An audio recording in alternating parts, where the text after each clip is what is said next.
So students, in this lecture, we are going to learn about the techniques or the steps involved in cell fractionation, or you can say the analysis of subcellular fractions. To understand the current topic, you should have prerequisite knowledge of basic principle of sedimentation that we have covered in the first lecture of this module. Then you should know the instrumentation of different types of centrifuges. It means you should also know that how many types of centrifuges may occur and how they are different from each other in terms of instrumentation. And finally, you should also know the theory or the principle of different type of centrifugation. See, we have already covered the types of centrifugation, in which we have learned that the centrifugation is of two types: preparative and analytical. In preparative, we have learned about the differential and the density gradient centrifugation. So you all have knowledge of theory and principle of different type of centrifugation. Now let's come to the main topic of today's lecture, that is cell fractionation.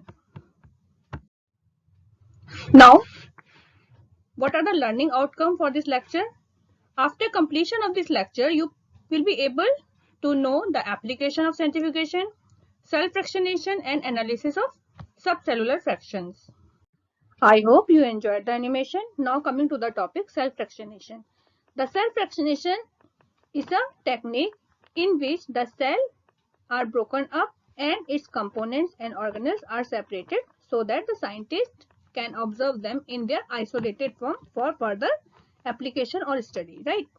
This can be defined as the separation of homogeneous sets, generally organelles, from their larger population of cells, different type of cells.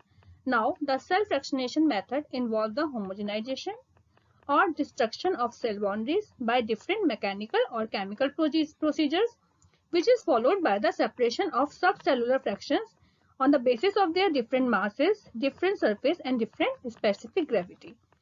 The steps of subcellular fractionation involve homogenization, differential centrifugation, further separation and purification using density gradient centrifugation, collection of fractions and the analysis of fractions.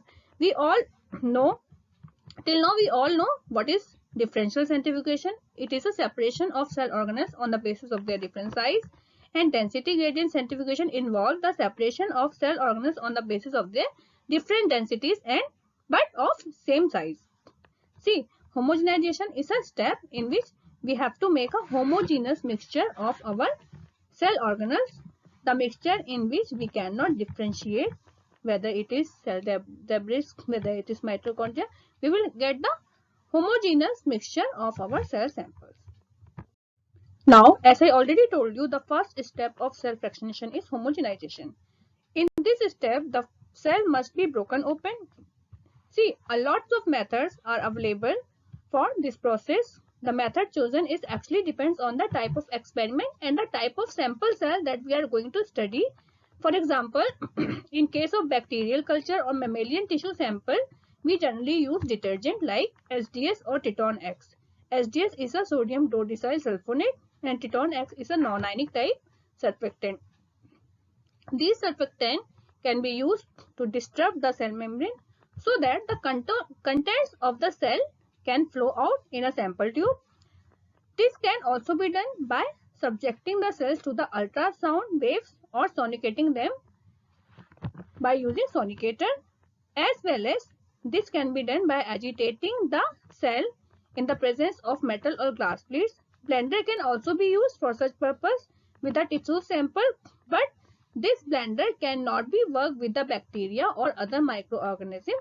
Otherwise, blender will, break down the RNA or DNA of these bacteria or microorganisms. So, blender should be avoided if we are working on bacterial cell or other microorganism.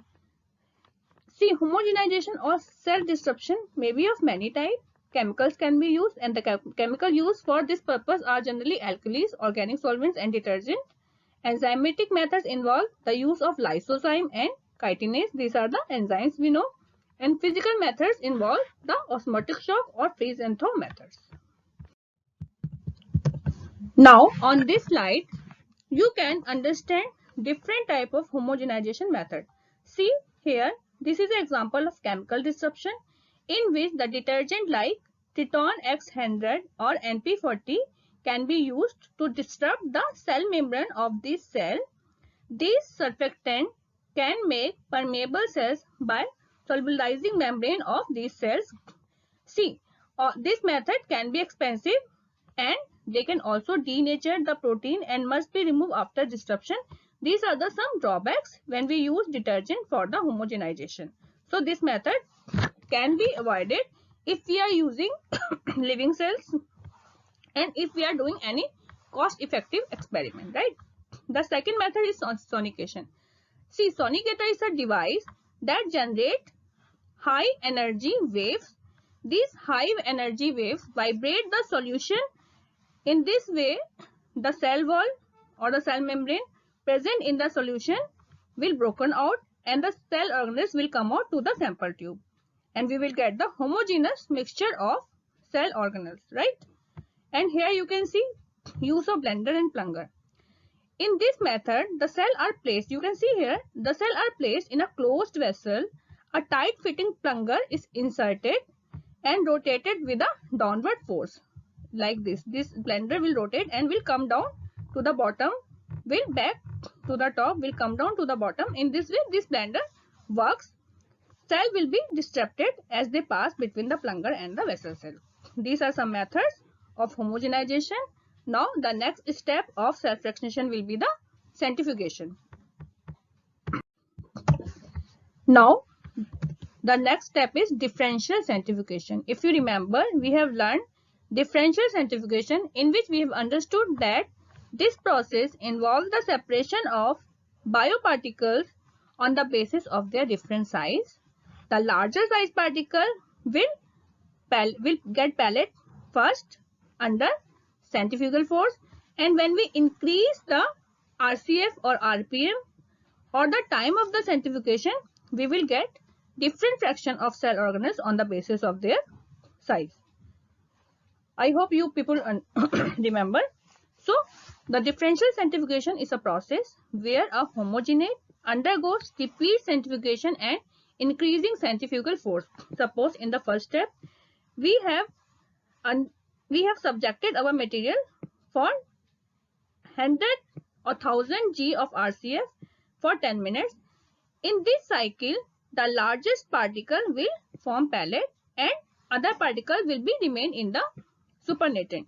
Then what will we do? We will transfer the supernatant into the another sample tube and we will separate out the first pellet that will be of the largest particle. I will explain this with the example. First understand the process that we have already learned in the previous lecture.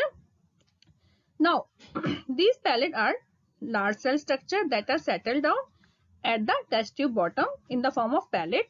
The supernatant are smaller particle of the cell suspending in the liquid. The supernatant is decanted and undergoes another centrifugation. This process is repeated and increases speed with each trial to collect successively smaller particles in the cell in the form of pellet. Okay, depending on the amount of starting material, which would usually range between 1 to 500 G. In the case of skeletal muscle preparation, a particular type of rotor and size of centrifuge tube is chosen for individual stage of the isolation procedure. And what do you understand by this G? This is the gravitational constant and RCF will be taken as a multiple of this G. Now, the repeated centrifugation at progressively higher speeds and longer centrifugation periods will divide the muscle homogenate into distinct sections. Typical values for centrifugation steps are, you can see here, 10 minutes for 1000 G to pellet, nuclei and cellular debris. It means these are the largest size particle of the cell homogenate. Now, we will separate this nuclei and cellular debris pellet from the tube, and the supernatant will be subjected to the another cycle of centrifugation that will be 10 minutes for 10,000 G. In this cycle, the contractile apparatus will form pellet. Now again, we will separate this pellet from the supernatant and the sample tube will be subjected to the another cycle of centrifugation, and this time we will take 20 minutes at 20,000 G. For this cycle we will get the pellets of mitochondria, and in the last fraction, now when we subjected this last fraction for 1 hour at 1 lakh G, microsomal fraction and cystosolic fraction will get separated. Mild salt washes can be carried out in order to remove myosin contamination and for membrane preparations. Now coming to the third step, that is density gradient centrifugation. See, in differential centrifugation, we have different fractions on the basis of different size, right? Now there is a probability that in a particular fraction there may be the presence of more than one cell organelles of same size. So now we know that in order to remove or in order to separate the fraction of same size and of different density, we have to perform density gradient centrifugation. So we all know the basics of density gradient centrifugation, in which we have used different gradient to separate the mixture on the basis of their different density. This is of two types, rate zonal and isopycnic, that we have already learned. Now in cell fractionation, generally sucrose gradient centrifugation is used to further separate microsomal subfraction derived from the different muscle membrane. Using a vertical rotor or swinging bucket rotor system at sufficiently high G-force, the crude surface membrane fraction, triad junction, longitudinal tubules and terminal cisternae membrane vesicle can be separated by this process. And to collect bands of fraction, the careful removal of fraction from the top can be achieved manually with a micropipette. Now the fourth step is collection of fraction. The main thing we should keep in mind that we have to keep our sample pure and intact. This collection of fraction can be done by hand. In this method, we can puncture the side wall of the centrifuge tube with needle and withdraw fraction through syringe. Machine can also be used to collect the fractions like gradient uploader. This introduces very dense, non-miscible medium into bottom of tube, pushes fraction up to be collected from the top. Suppose if no pellet is formed, the fraction can be collected by making a hole at the bottom of the tube. The last step of cell fractionation is analysis of fraction. The analysis of fraction is needed to identify and quantify the purified fraction so that they can be used successfully in downstream application. And the methods are light or electron microscopy. Biochemical methods are used to determine the presence of marker enzymes. Assay for protein markers with an antibody. This technique you will learn in the third module of this course. To determine the protein concentration by using different spectrophotometer. For example, Bradford assay. If you remember, this Bradford assay is used for the protein assay techniques. The analysis of fraction can also be used to determine the specific activity of a particular cell organelle.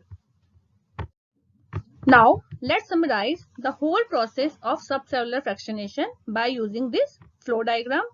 We have taken a muscle tissue. First, the muscle tissue will get homogenized to get tissue homogenate. This can be done by mechanical, chemical or enzymatic method. If you remember, in chemical method we have used some surfactant. In mechanical we have used blender. Physical method, example is sonication. So there are so many different methods present to homogenize the muscle tissue. Once we get tissue homogenate, we will subject this tissue homogenate for differential centrifugation, and this differential centrifugation will involve so many steps. The first step will be the application of centrifuge for 10 minutes at 1000 G. In this process, we will get the pellet of nuclei and cell debris, which are the largest particle present in the cell, and a supernatant. We will separate this pellet from the supernatant, and the supernatant will then further subjected to the second cycle. This cycle will involve 10 minutes at 10,000 G. In this second cycle, we will get the pellet of contractile apparatus, you can see here, and supernatant. We will separate contractile apparatus from the supernatant, and the supernatant is further subjected to the another cycle of 20 minutes and 20,000 G. In this cycle, we will get mitochondria pellet and supernatant. After separation of mitochondria pellet, supernatant will be subjected for another cycle with increased RCF and time. The time is 60 minutes and RCF is 1 lakh G. In this process, we will get cytosol and crude microsomal fractions. Now, these crude microsomal fractions will have different type of microsomes which are similar in size but different in density. So, this fraction will be subjected to the density gradient centrifugation. In density gradient centrifugation, we will take 10 to 60% of sucrose density gradient, and the centrifugation will take place for 300 minutes at 1,50,000 G. In this method, we will get different fractions of surface membrane, triads, light sarcoplasmic reticulum fraction, heavy sarcoplasmic reticulum fraction, and debris. These are the fractions that we have got in the gradient density gradient centrifugation. Now, we will collect the fractions and will subject for the different type of analysis. This is the complete flow chart of the cell fractionation. This is very important flow chart. You have to keep practice of making this flow chart on your answer sheets on your notebook. When you people will be able to make this flow chart without taking help of your notebook or books, it means you understood the complete process of cell fractionation. These are some references from where I have taken material to make this lecture. Thank you so much for your patience.